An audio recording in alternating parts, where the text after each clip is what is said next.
Most bacon is not sold on flavor alone. It is sold on theater, the smoke on the label, the farmhouse on the box. The words natural, hardwood, center cut, premium. It all suggests craftsmanship. Then the package turns over and the ingredient panel starts reading like a factory blueprint. Water, sugar, phosphates, erythorbate, nitrite. Different logos, different colors, almost the same formula. In a market built on nostalgia, that is the real trick. Make industrial pork look artisanal. Make ordinary bacon look exclusive. Then charge more for the illusion. This is not a list of bacon that tastes bad. That would be too easy. Plenty of mediocre bacon still tastes like bacon. This is a list of brands to skip if the goal is cleaner ingredients, better sourcing, and less marketing fiction. Some of these brands are not dangerous. Some are not even unusual. That is the problem. They are normal. Normalized additives. Normalized vague sourcing. Normalized corporate concentration. By the end, the shelf starts to look less like a competition and more like a costume change. Number 10 is great value. This is the baseline product that exposes the whole category. The Walmart version does not pretend to be handcrafted. It just quietly mirrors the same industrial cure seen all over the aisle. Pork cured with water, salt, sugar, sodium phosphate, sodium erythorbate, and sodium nitrite. That formula tells the whole story. Extra water helps with weight. Phosphates help with retention. Nitrite locks in color and shelf life. Nothing about that list is rare. Nothing about it is premium. It is simply the stripped-down version of what bigger names also sell, which makes it useful. Great value reveals how little mystery there really is underneath the branding. Number 9 is Oscar Mayer. This is where the marketing gets more polished. The brand sells familiarity better than almost anyone in American meat. The packaging leans on heritage. The language leans on hardwood smoke. But the ingredient deck on its original bacon still lands in the same neighborhood: water, salt, sugar, sodium phosphate, sodium ascorbate, sodium nitrite. In other words, the brand story gets warmer while the formula stays cold. And when a brand is that large, every problem scales with it. In 2025, USDA-AFSIS announced that Kraft Heinz had recalled roughly 367,812 pounds of Oscar Mayer turkey bacon over possible listeria contamination. That was turkey bacon, not pork strips, but it still showed the size of the machine behind the label. When an issue appears, it appears nationally. Number 8 is Hormel Black Label. This is one of the most recognizable bacon names in the country, and it has spent years teaching shoppers to associate the word premium with consistency. That is useful for distribution. It is less useful for someone looking for simplicity. Ingredient disclosures published for Black Label Original Bacon show the same familiar industrial framework, including sodium nitrite. Again, the issue is not that Hormel is uniquely bad. The issue is that it occupies premium shelf space while delivering the kind of ingredient logic that has become standard across mass-market bacon. The brand sounds elevated. The formula sounds routine. Number 7 is Wright Brand. This is where the visual language gets even stronger. Thick cut, real wood smoked, hand trimmed. Since 1922. It is built to feel old world. Tyson Foods now owns Wright Brand, and Tyson itself described Wright as part of its branded portfolio. On the ingredient side, Tyson Food Service has listed a naturally hickory-smoked Wright product with water, salt, sugar, sodium phosphate, sodium erythorbate, and sodium nitrite. So the front of the package says tradition, while the back still reads like modern-scale manufacturing. That gap matters because premium presentation changes what people think they are buying. The larger issue is not one brand. It is pattern recognition.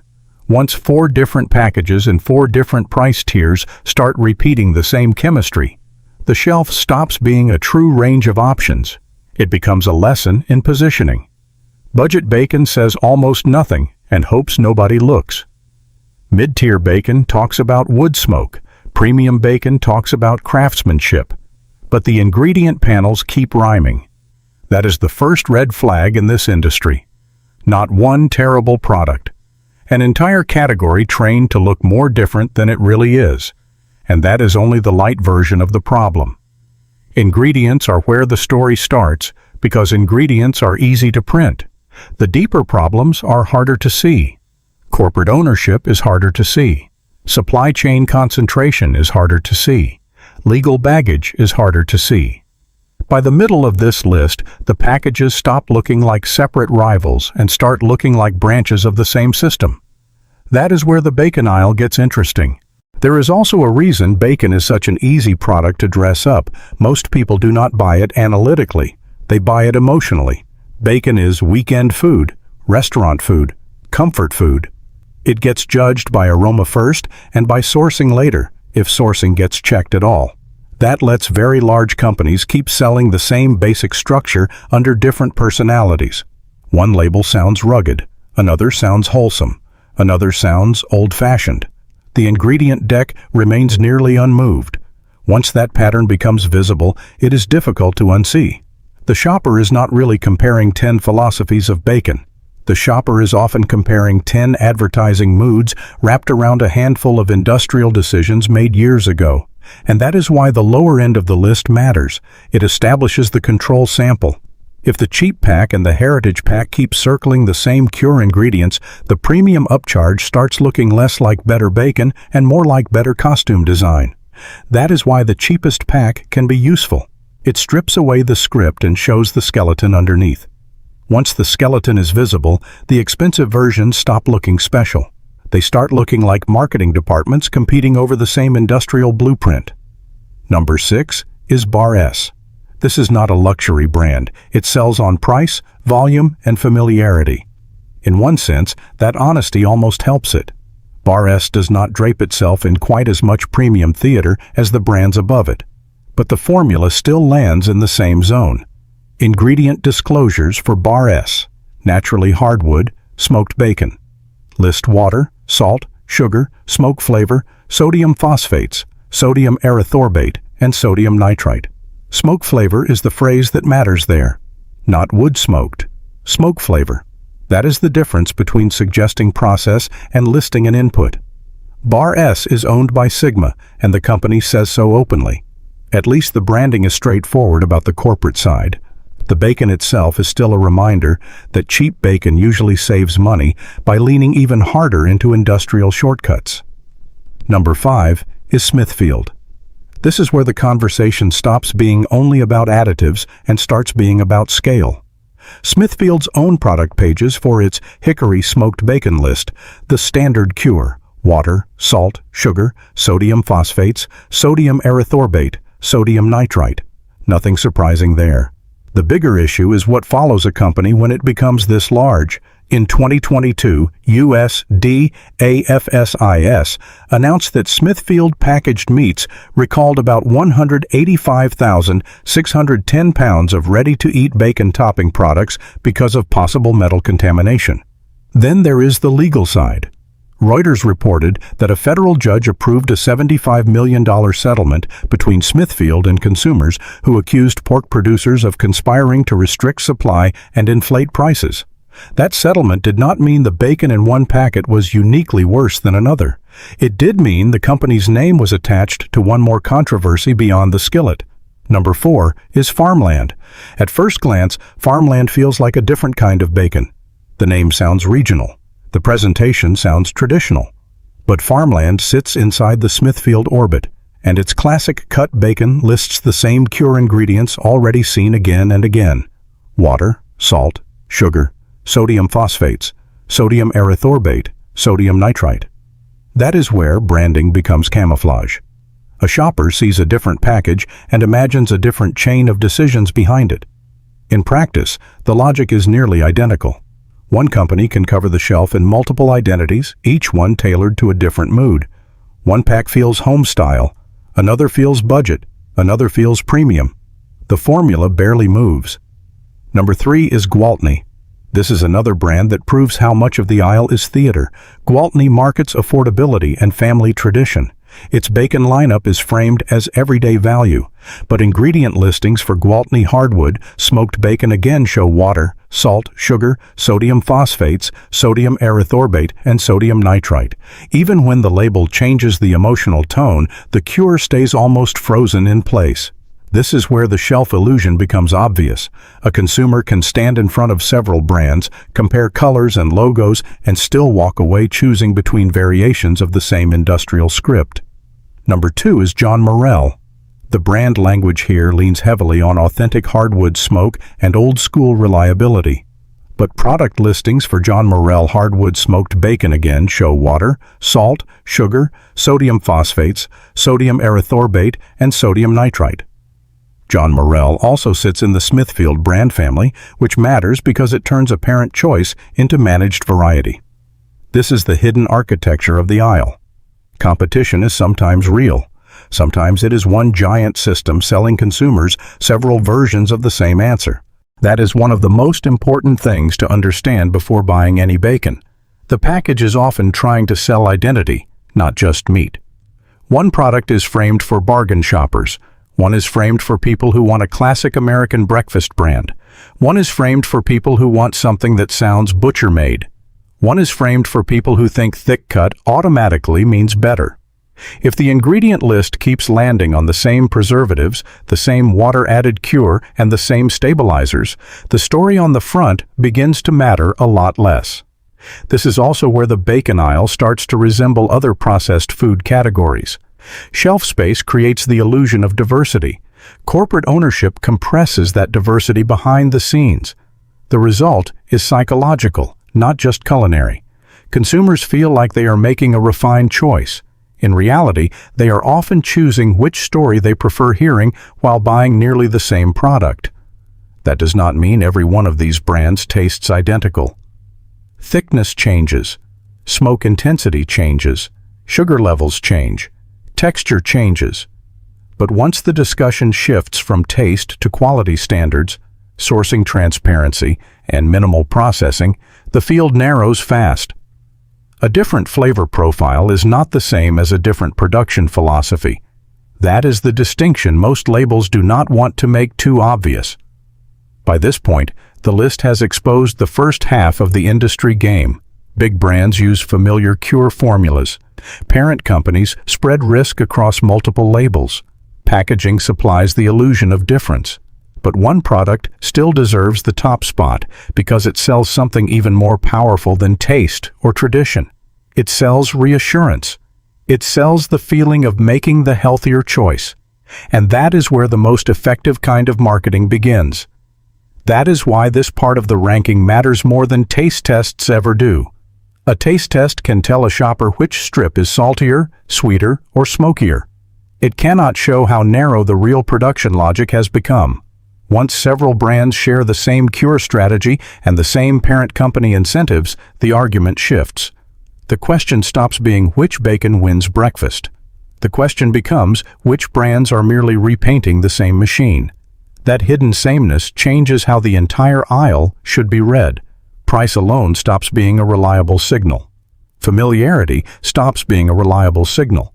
Even nostalgia stops being a reliable signal once it is attached to a portfolio strategy instead of a distinct standard. Real choice shrinks when the same system multiplies. Number 1 is Butterball turkey bacon. It is not pork. That is exactly why it belongs at the top. This is the product most likely to catch people who are actively trying to do better. Butterball markets turkey bacon as a leaner option and calls it a healthier and flavorful alternative to pork bacon. On the product page, the brand also advertises 60% less fat and 40% less sodium than regular pork bacon. That sounds like a clean upgrade. Then the ingredient list arrives. Mechanically separated turkey. Turkey.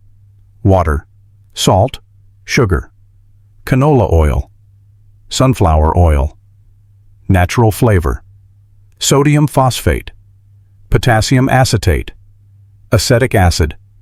Sodium erythorbate. Sodium nitrite. That is the climax of the bacon aisle. The product most associated with restraint is still built through heavy processing. It is chopped and formed. It depends on additives. It depends on curing chemistry. It depends on the consumer stopping the investigation after the health halo appears. This is not an argument that pork bacon becomes health food by comparison. It is an argument that replacing pork with a more processed imitation does not automatically equal cleaner eating. If someone wants less saturated fat, that is one calculation. If someone wants less manipulation, butterball is often the wrong direction. This is where many shoppers make the same mistake across the entire meat case. They confuse a nutrition claim with a quality claim. Lower fat is not the same as less processed. Lower sodium is not the same as more transparent. Turkey is not the same as simpler. The food industry understands that most people do not have time to separate those ideas in real time. That is why healthier-sounding alternatives can be some of the most effective products in the building. There is another label trick that deserves attention before the better brands show up. The word uncured. Many shoppers read uncured bacon and assume it means nitrate-free. That is usually not what it means. In many cases, uncured bacon is still preserved with cultured celery powder or celery juice powder, which naturally contains nitrates that convert during processing. The source changes. The chemistry in the finished product does not magically disappear. That does not make uncured bacon a scam. It does mean the label can create a health halo bigger than the practical. This matters because some brands use uncured language as if it ends the discussion. It does not. Consumers still need to read the rest of the ingredient panel. Does the product keep the list short? Does it avoid phosphates? Does it avoid vague flavor systems? Does it tell shoppers how the animals were raised? Does it rely on real smoking instead of smoke flavor? Those questions usually reveal more than the biggest word on the front. The same goes for all natural, premium, hardwood smoked, and center cut. All natural is one of the loosest comfort phrases in food marketing. Premium usually means nothing unless the company can define exactly what standards improved. Hardwood smoked can be meaningful if the producer actually slow smokes the meat over wood. It becomes much less meaningful when the end product still leans on additives and water retention to hit the desired profile. Center cut tells shoppers where the slices came from. It does not tell them how the animal was raised or how complicated the cure became. That is the real lesson from the 10 brands to skip. Most of them are not being singled out because one strip of bacon is catastrophic. They are being ranked here because they represent the modern processed meat template. Use branding to imply distance from the factory. Use slight feature differences to simulate choice. Use nostalgia to soften scrutiny. Then count on the shopper to stop reading after the first reassuring phrase. There is also a social reason this works so well. Bacon is emotional.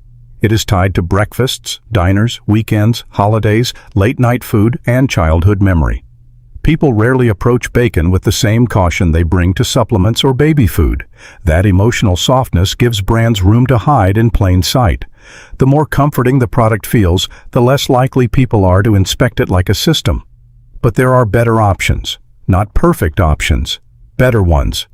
Brands that still use curing methods, still process meat, and still belong in the category of indulgence, but at least make clearer choices. Shorter ingredient lists. Real smoke. No antibiotics ever. Humane certifications. Better sourcing language. Fewer additives. More transparency. Once those standards enter the frame, most of the giant legacy names start looking less impressive very quickly. There is another reason the turkey bacon example matters so much. It shows how modern food marketing exploits good intentions. The shopper standing in front of that package is not chasing indulgence. That shopper is usually trying to reduce guilt, trying to lower fat, trying to make a practical compromise. Those are exactly the consumers most vulnerable to a product that sounds cleaner than it really is. Food companies understand this. That is why so many processed products are built around permission language. Better for you, leaner, lower, lighter. The emotional promise is relief. The ingredient panel, when anyone finally checks it, often tells a much busier story. Once a brand earns that permission halo, scrutiny drops. That is the advantage. Not just selling bacon, but selling the feeling of having escaped bacon while still buying something shaped like it. That is also why terms like uncured and natural have to be treated as opening claims, not closing arguments. A serious buyer still has to flip the pack over. If the ingredient list keeps expanding while the front keeps simplifying, the label is doing more emotional work than informational work. That is the real warning attached to Butterball. The most misleading bacon is not always the fattiest or the saltiest. It is the product that convinces cautious shoppers they have escaped processing when they have mostly just changed the raw material there. The first better option is Applegate. This is not because Applegate escapes every criticism. It does not. Some of its bacon still uses celery-based curing. But the company makes stronger upstream claims than the mass-market brands above it. Applegate says its pork is raised with no antibiotics ever, no growth promotants, vegetarian feed, no crates ever, and more space for natural behaviors. It also says its bacon contains no chemical nitrates or nitrites, no artificial ingredients or preservatives, no fillers, and no GMO ingredients. That does not make every package magical. It does make the production philosophy meaningfully more transparent than what most supermarket bacon offers. The second better option is Pedersen's. This is one of the clearer examples of a brand building around ingredient reduction instead of label inflation. Retail listings for Pedersen's no-sugar bacon show a short formula built from pork, water, salt, vinegar, citrus extracts, pomegranate extract, and rosemary extract. That is a fundamentally different kind of panel from the mass-market standard cure. The company also markets the product as no sugar added and highlights practices like no gestation crates on retail packaging. It is still processed bacon. It is simply much harder to confuse with the giant additive-heavy formulas higher on this list. The third better option is North Country Smokehouse. This brand makes a stronger case on process and certification than most of the aisle. Its Applewood, smoked uncured bacon is marketed as all natural, certified humane, antibiotic-free, and free from added growth hormones. The ingredient list is also restrained by comparison. Natural pork, water, sea salt, turbinado sugar, cultured celery powder, and maple syrup. It is still using celery powder, so this is not a nitrate fairy tale. But it avoids the phosphate-heavy industrial cure and gives consumers much more direct language about how the pork was raised. The best option on this list is Niman Ranch. Again, not because it is perfect, because it is clear. Niman Ranch says its pork is humanely and sustainably raised by small independent family farmers under strict animal welfare protocols with no antibiotics ever, no growth promotants, and no gestation or farrowing crates. It also says many competitors use liquid smoke, while its bacon is smoked over real applewood for more than 6 hours. The no-sugar version is especially revealing because the ingredient list is just pork, water, salt, and celery powder. That is about as close as this category gets to saying the quiet part out loud. Bacon does not need a chemistry set to exist. That should also reset expectations. Better bacon is not diet food. Better bacon is not unlimited bacon. Better bacon is simply bacon that makes fewer compromises before it reaches the pan. The category is still salty. It is still indulgent. It is still something most people should treat as an occasional food, not a health product. But there is a major difference between occasional indulgence and constant deception.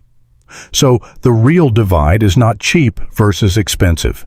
It is not mainstream versus niche. It is not cured versus uncured. It is transparent versus performative. One side sells atmosphere and hopes nobody reads. The other side usually gives itself away faster, either by keeping the ingredient list short or by telling shoppers exactly how the animal was raised and how the meat was smoked. That is why the bacon aisle can feel more deceptive than it first appears. The worst products are not always the ones with the lowest prices. Sometimes the more misleading pack is the one charging extra for a mood. Rustic fonts, black packaging, smokehouse language, old family dates, health halos, premium cues. All of it is designed to slow suspicion just long enough for the box to get into the cart. A smarter way to buy bacon is simple. Ignore the romance first. Read the back first. Look for water-added cures loaded with phosphates and nitrite. Look for smoke flavor when the front seems to imply real smoking. Look for vague sourcing. Look for brands that sound separate but live inside the same giant portfolio. Then, if bacon is still going home, choose the option that asks the fewest questions after the package is opened. That is the whole investigation. 10 brands that show how industrial the category has become. 4 brands that at least move back toward recognizable food. The lesson is not to stop eating bacon. The lesson is to stop letting packaging do the thinking. Which bacon brand looks the most overrated now, and which one was the biggest surprise? One final point matters here. The best brands are not simply the brands with the fewest ingredients on paper. They are the brands whose ingredient lists, animal raising standards, and process claims point in the same direction. When the front says humane, the company should explain humane. When the front says smoked, the company should explain how. When the front says no antibiotics ever, that claim should be central, not buried. Real quality usually sounds boring because it does not need a dramatic story. It just needs specifics. That is the opposite of most industrial bacon marketing, which relies on atmosphere because atmosphere is easier to print than standards. The goal is not perfection. The goal is choosing the version that requires the fewest excuses, fewer additives, clearer sourcing, more honest process. That is usually the closest a supermarket bacon brand gets to earning trust. Consumers do not need a butcher's apprenticeship to avoid that trap. They need a habit. Read past the front. Compare the first 6 ingredients. Notice the preservatives. Notice the parent company. Notice whether the story is specific or decorative. That small pause changes the purchase more than any slogan ever will. Once that habit becomes automatic, the aisle changes instantly. Some brands begin to look cleaner. Others begin to look theatrical. That is the difference this list is really measuring. It is not only about flavor.